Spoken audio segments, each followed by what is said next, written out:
Mensagem do céu. Queridos, vamos lá. Salmo 103, não é? Terrilim 103, olha só. O Senhor é misericordioso, a partir do versículo 8, e compassivo, longânimo, assaz benigno. Eu gosto dessa parte. Assaz benigno é bom demais, não é? É uma benignidade que excede o meu entendimento ao seu entendimento. Ele não repreende perpetuamente, nem conserva para sempre a sua ira. Não nos trata segundo os nossos pecados e nem nos retribui consoante as nossas iniquidades. Pois assim como o céu está acima da terra, assim é grande a sua misericórdia para com os que o temem. Da mesma maneira que o Oriente está distante do Ocidente, assim ele afasta de nós as nossas transgressões. Como um pai se compadece dos seus filhos, assim Adonai se compadece daqueles que o temem. Pois ele conhece a nossa estrutura e sabe que nós somos pó. Quando o homem e os seus dias são exatamente como a relva aos olhos de Adonai, como a flor do campo, assim ele floresce, pois soprando nela o vento logo desaparece e não conhecerá daí em diante o seu lugar. Mas a misericórdia de Adonai é de eternidade em eternidade para aqueles que o temem, a sua justiça sobre os filhos dos filhos, para os que guardam sua aliança e para com os que se lembram dos seus preceitos e a cumprem. Nos céus ele estabeleceu o eterno seu alto e sublime trono, e o seu reino é que domina sobre tudo. Bendizei a Adonai todos os seus mensageiros, seus anjos, seus malachim, valorosos em poder, que executam suas ordens e lhe obedecem a palavra. Bendizei a Adonai todos os seus exércitos e vós, vocês que são os ministros dele e que fazem a sua vontade. Bendizei a Adonai todas as suas obras, em todos os lugares do seu domínio, bendize, ó minha alma, a Adonai. Olha só, queridos, no devocional da segunda-feira que falou tão forte ao meu coração, minha esperança está em ti. Salmos 39, versículo 7. Atualmente, muitas pessoas têm enfrentado períodos de depressão. Entre aquelas que tive a oportunidade de ajudar, eu percebi sentimentos semelhantes. Quais eram? Medo, angústia, desespero e falta de vontade. Às vezes o depressivo não sabe se é melhor ficar calado, remoer o que tem lhe acontecido ou se deve falar sobre isso a alguém. E corre o risco de ficar exposto à opinião de outras pessoas, o que ele não vai suportar, não é, queridos? Se ele fica com medo de enfrentar a realidade, guarda os sentimentos em seu íntimo, é como se algo queimasse dentro dele. Não é? E vagarosamente o impedisse de dar continuidade. Que situação, queridos, não é? Como é fácil o depressivo querer só ficar na cama, viu, queridos? Já aconteceu isso com você? Sinais claros de depressão, não é? Olha só, por outro lado, se ele decide expor os seus problemas e sentimentos e alguém surge a pergunta, mas será que eu vou ser compreendido, não é? Será que as pessoas não vão olhar para mim e vão dizer, isso é frescurite aguda, não é? Pega uma pá, uma enxadinha aí que você vai ver que cura logo sua depressão. O texto de hoje menciona um motivo que pode nos deixar desanimados e até deprimidos, a brevidade da vida, a nossa fragilidade. Não passamos de um sopro, uma rajada de vento, uma sombra, enfim, nós somos pó. Assim como viemos ao mundo, também logo o deixamos.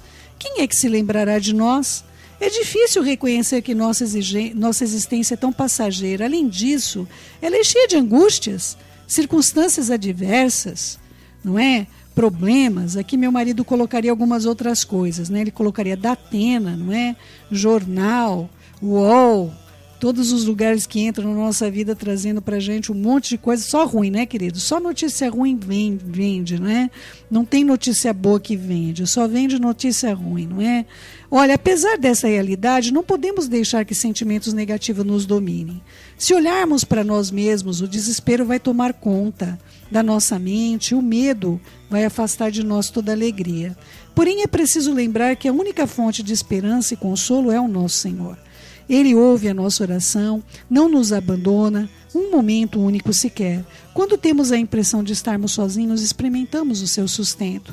Com seu auxílio podemos superar os maus sentimentos, inclusive aqueles relacionados à depressão. Se estivermos passando por momentos difíceis, devemos buscar ao Eterno, colocando nele a nossa esperança, conscientes da brevidade da nossa vida. Reconhecemos que Ele é eterno, diante da angústia e do medo a que nós estamos expostos numa brevidade. Lembremos que o amor do Eterno é eterno. não é? Eterno e misericordioso. Momentos difíceis podem tornar-se uma oportunidade para experimentarmos o amor do nosso Pai. Queridos, eu queria falar um pouquinho da depressão, falar um pouquinho do depressivo, não é? Falar um pouquinho dessa situação que nós estamos lamentavelmente vivendo hoje em dia, que são situações críticas de depressão, tá bom? Então eu já falei para vocês, a depressão ela pode vir de uma ordem de um trauma, não é? Uma pessoa que perdeu um ente querido, ela pode entrar o corpo mesmo, sozinho, ele não precisa de ajuda de ninguém. O corpo mesmo vai criar uma condição da pessoa não se reerguer, não ter forças. Ele quer economizar energia, ele quer colocar essa energia de um modo, vamos dizer, que possa estar fazendo com que aquela pessoa pare, não é? Que aquela pessoa estacione, que aquela pessoa possa lidar com aquele contexto de dor, de angústia, de tudo aquilo que ela está vivendo, entende? Então ele quer economizar energia, ele quer parar, ele quer compreender. Aliás, queridos, a nossa mente ela demora para entender o que está acontecendo. Vocês precisam compreender isso, tá bom? Uma das coisas complicadas que nós temos é a nossa mente. Por exemplo, alguém morreu um ente querido, a pessoa não acredita. Não é? Primeiro sintoma que a pessoa vai expressar é justamente a mente dizendo, não é verdade, isso não está acontecendo. Por quê? Porque o nosso corpo quer nos guardar ao máximo de sofrimentos. Existem dores, queridos, dores que o corpo passa, que se chegar num limite do limite, ele desliga. Tá bom? Só para vocês terem uma noção, ou seja, uma dor é extremada, o corpo desliga. Não é? Então, por isso que há muitas pessoas que tratam, inclusive, por exemplo, de acidentes aéreos, de acidentes como nós tivemos aqui do voo da TAM, que houve a explosão da aeronave aqui em Congonhas, e assim, muitos especialistas dizem que a pessoa ela já havia morrido antes de sofrer o extremo, porque já quando ela começou a sofrer, o corpo já automaticamente desliga e simplesmente começa um processo de morte, não é? Então, amados, nós não sabemos, não é? Nós não estávamos lá dentro do voo da TAM para compreender isso, ou seja, há muitos especialistas que dizem só o fato da pessoa estar numa situação extremada, como por exemplo em pessoas que nós pudemos observar, pessoas que estavam submetidas ao sofrimento extremo de torturas, elas desmaiam, não é? Elas perdem a consciência. O corpo mesmo trata de cuidar das pessoas para que elas não venham sofrer o extremo. Mas hoje em dia, queridos, nós estamos expostos a outras questões graves, como eu gostaria de narrar com vocês aqui o que está acontecendo ali na questão mesmo da Ásia, queridas. Olha, centenas de imigrantes à deriva foram resgatados nessa sexta-feira nas costas da Indonésia, mas a solução global para a tragédia humanitária está distante após a ameaça de Mianmar de boicotar uma reunião regional sobre o tema. O destino incerto de milhares de exilados de Bangladesh ou Mianmar que tentam fugir da miséria, das perseguições nos seus países de origem é similar ao drama dos imigrantes que tentaram chegar ao continente europeu atravessando o Mediterrâneo. Quase 700 imigrantes foram resgatados após o naufrágio do seu barco por pescadores na província de Aceh, noroeste da Indonésia, e a embarcação teria sido obrigada a retornar quando se aproximou na Malásia, destino habitual dos imigrantes. Queridos, o que aconteceu? Essas pessoas, elas estão fugindo quer dos seus governos, quer das situações de guerra, não é? E segundo estatísticas que nós temos visto assim cientificamente, nós vamos ter um êxodo realmente humanitário de pessoas fugindo tanto de situações climáticas, frios extremos, calor extremos, não é? Como nós vamos ter situações, lamentavelmente, de guerra e perseguição religiosa. Então, as pessoas que estão sujeitas a isso, essas pessoas fugiram dos seus países de origem e ficaram à deriva em barcos, amados. Então, o que eles não tinham água, tá no barco, então o que eles fizeram? Começaram a tomar a sua própria urina, não é? Começaram ou seja, morreu muitas crianças tiraram foto, enfim, começaram a jogar alimentos, sobrevoando, jogando alimentos ali para aquelas pessoas, mas é lamentável porque não há quem recebesse, não existe uma nação para receber. Neste caso especificamente, queridos, essas pessoas têm total condição para a depressão, não é? Nosso povo também, o povo de Israel, passou por isso, não é? O navio Êxodo chegava em Haifa em 1947, transportando 4.515 sobreviventes do Holocausto, incluindo 655 crianças a bordo, procedentes da França. E os britânicos não permitiram que os judeus ficassem em Israel. Forçaram eles voltarem para a Alemanha em navios prisão. Então, amados, isso que nós estamos vendo não é algo que já não tenha acontecido, não é algo que nós já não tenhamos experimentado, que nós já não tenhamos visto. As pessoas vão querer fugir de um contexto, e eu quero falar da depressão dentro desse contexto, vou explicar por quê. Porque muitas vezes nós nos deprimimos e permitimos permanecer na depressão sem estarmos em real situação de risco. Não é?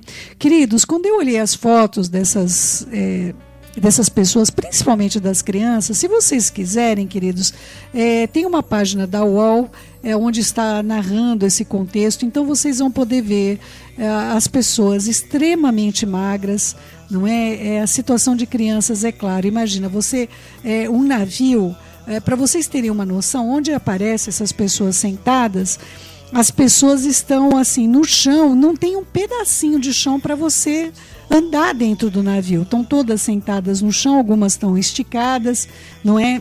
Então nas fotos mostram uma superpopulação ali dentro desses navios. Então o que nós entendemos? Nós entendemos que é um ambiente propício para enfermidades também, não é, queridos? É um ambiente onde a proliferação... Olha, se eles não têm água para beber, como é que eles vão ter água para se higienizar? Não é? Então, a proliferação de enfermidades, se vocês verem a condição das pessoas que receberam a comida, queridos, eles estão nos barcos, estão jogando comida para eles já pegam na água mesmo, água de sal, e já começam a comer ali, na própria água de sal, antes de entregar comida para os que estão em cima no barco, do desespero da fome que acometeu essas pessoas, não é? Eles são de etnia muçulmana, da Rohingya, não é? Perseguida em Miramar, não é? Esperavam a ajuda de um barco no mar de Andaman, na Tailândia. A embarcação foi encontrada à deriva, com os passageiros dizendo que várias pessoas morreram nos últimos dias. E é normal, queridos, imagina como é que uma pessoa vai poder passar sem água, sem a necessidade devida suprida. Ai, céu, que coisa ruim para você estar falando com depressivo. O depressivo já está ouvindo isso, ele já estava mal. Quando ele fica ouvindo isso, ele fica pior. Não, queridos, não. Quando eu vi isso, particularmente, eu vi o quanto eu sou bem-aventurada, não é? Eu tenho um teto sobre a minha cabeça. Eu hoje de manhã pude tomar um bom café da manhã, não é? O Eterno usa a vida do meu esposo para que eu possa ter realmente o melhor dessa terra, queridos, não é? Assim, amados, eu tenho uma vida extremamente privilegiada. Eu olho para isso todos os dias. Nós passamos por lutas, por perseguições, nós passamos por opressões assim que são sobrenaturais. Tudo que nós temos vivido, quem acompanha a nossa vida sabe o que nós temos passado, não é? Há uma perseguição assim terrível sobre nossas vidas. Nós sentimos a dor de tudo isso, mas nós não podemos deixar de ver a bondade do nosso Pai. Nós temos pessoas queridas ao nosso redor, orando por nossas vidas. Nós temos a palavra do Senhor podendo ser ministrada. Eu fico pensando nessas pessoas nesse barco, não é? O que é que estava... eu olho essas fotos, queridos, eu estou falando com vocês, estou vendo as fotos. Eu fico pensando o que está na mente dessas pessoas, não é? Vocês podem contar as costelas deles, dá para contar as costelas deles, principalmente dos homens que se subjugaram a não se alimentarem pelas mulheres e pelas crianças, para favorecer que as mulheres e as crianças pudessem pelo menos minimamente ter o essencial do essencial. Então, queridos, se nós olharmos para a situação calamitosa, queira o eterno, queridos, queira o eterno, que nós sejamos poupados de ter de deixar nossos lares, não é? Queira o eterno, mas olha, amados, a situação de terremotos, a situação de deslizamentos, situações climáticas extremas, não é? Onde nós vimos aí uma pequena expressão do que aconteceu com a destruição de uma cidade em 5 minutos, em Xexerém, eu acho que é o nome da cidade, ali em Santa Catarina. Uma cidade destruída em 5 minutos, queridos. 5 minutos, uma cidade inteira destruída. Não é uma questão da pessoa sair durante a calamidade e poder voltar. É uma questão que não dá para voltar. Não tem como voltar. Não tem para onde voltar. Não é? Então, amados, não sobrou casa, não sobrou nada. Não é? Quando eu olho para isso, não é? A promessa traída, Jerusalém, sob o domínio britânico, e o nosso povo saindo com 655 crianças, e chegar lá, os britânicos que haviam feito um pacto com Israel, dizendo que estaria ajudando e impedir os judeus de voltarem, ainda mandar eles em navios prisões para a Alemanha, sabendo tudo o que tinha acontecido, não é? 4.515 vidas, e agora eu estou vendo isso acontecer aqui com relação a essas pessoas, a essas vidas, não é, amados? Então, quando nós estamos dentro desse contexto, quando nós lidamos com a realidade da vida, nós temos tanto de nos fortalecer, queridos, não é? Um dos fenômenos aí, na verdade, pessoais que ocorre ao depressivo é a falta de vontade, não é? A falta de vontade. O depressivo, ele pode ter algumas vontades que justamente são as prejudiciais a ele. O depressivo vai ter vontade de dormir e de comer, muitas vezes. Depende do quadro do depressivo. Alguns depressivos não se alimentam, não é? Dependendo da ansiedade que sobrevém ao depressivo, ele tem vontade de se alimentar, não é? Então, muitas vezes, queridos, né, eu contei recentemente para vocês aí um rapaz, né, um homem, na verdade, um pouquinho mais velho do que eu, 54 anos, eu estou com 51 anos, dono de comércio, sem problema financeiro, sem nada, não é? A mãe dele morava com ele, a mãe dele veio a falecer no ano passado e ele tirou a própria vida nesse ano, não é, queridos? Então, amados, é importante que ele não apresentou nenhum quadro de depressão para os familiares, ele não demonstrava a dor que ele estava sentindo, ele não compartilhava aquilo que ele vivia, ele simplesmente desistiu, não é? Então, amados, nós que tememos ao Eterno, nós precisamos buscá-lo, queridos. Nós precisamos reconhecer tudo que Ele nos tem dado. Nós precisamos olhar a situação ao nosso redor, o que o mundo tem vivido, não é comparado com aquilo que nós estamos vivendo. Nós precisamos aprender a dar graças, amados. Nós precisamos. As Escrituras dizem que a alegria do Senhor é nossa força. E quando nós o louvamos, nós fortalecemos as nossas vidas. Eu peço ao Eterno, em nome de Yeshua HaMashiach, que você não se permita entrar num quadro de depressão. Você que está num quadro de depressão, céu, eu já estou sem vontade de nada, não é? Eu já, para levantar da cama, eu fico falando, corpo levanta, ainda mais no frio, né, queridos? No frio, então, é pior ainda, né? Mas, queridos, não entregue a sua vida a si mesmo. Não faça isso.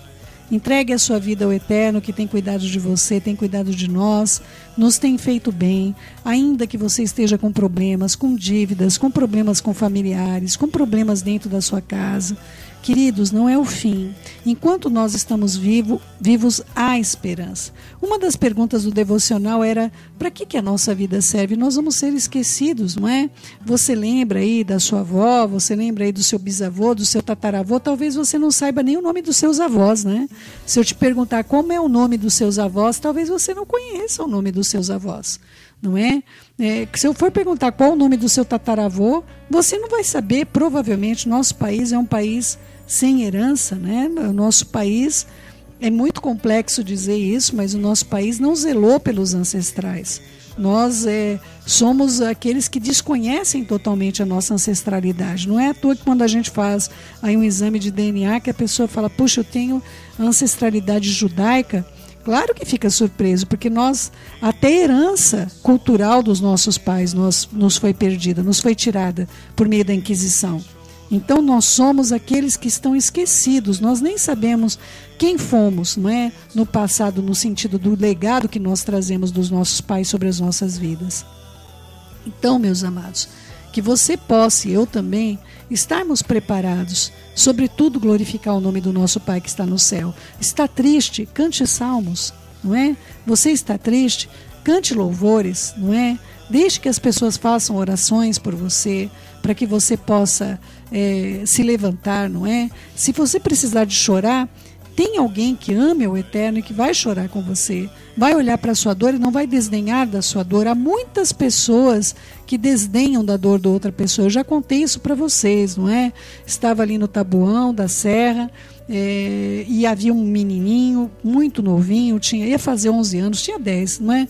E se manifestou apaixonado por uma menina, por uma jovenzinha, um pouquinho mais velha do que ele. E eu sempre falei, queridos, não despreze paixão de criança, não despreze paixão de criança. Queridos, eu nunca desprezei o que quer que seja em relação à vida de uma criança, à vida de um idoso. Eu nunca desprezei esse tipo de sentimento, não é? Lamentavelmente, o menino, com a rejeição da jovenzinha, imagina, era uma criança mesmo, não é? Ele foi até o prédio dela, que era na frente do colégio, e acabou se jogando de lá de cima. Então, amados, nós não podemos dar ouvido ao mal. Ou não importa a idade, viu, queridos? Depressão não respeita a idade, não é? Então, aprenda a lidar com os contextos que você vê, valorizar as pessoas que você ama, orar por elas. Uma coisa extremamente prioritária que eu acredito é que você possa orar pelas pessoas que você ama, porque o Eterno mesmo vai te manifestar o que está vivendo aquela vida, não é? Que o Eterno possa te conduzir em toda a verdade. Vamos buscar ao Eterno, vamos ler salmos, queridos, não é? O rei Davi, Melech Davi, sempre tinha uma palavra. E ele passou por perseguições atrozes, queridos, que envolveu até a própria família. Imagina, queridos, você ser perseguido pelo governo e ter que esconder a tua família em outra nação, sair do teu território, sair da tua casa, e ainda com irmãos que não gostavam de você. Imagina que situação. Irmãos que olhavam para você e já não te davam valor, ainda você ter de fugir da tua terra, porque o rei poderia fazer mal aos seus familiares, não é?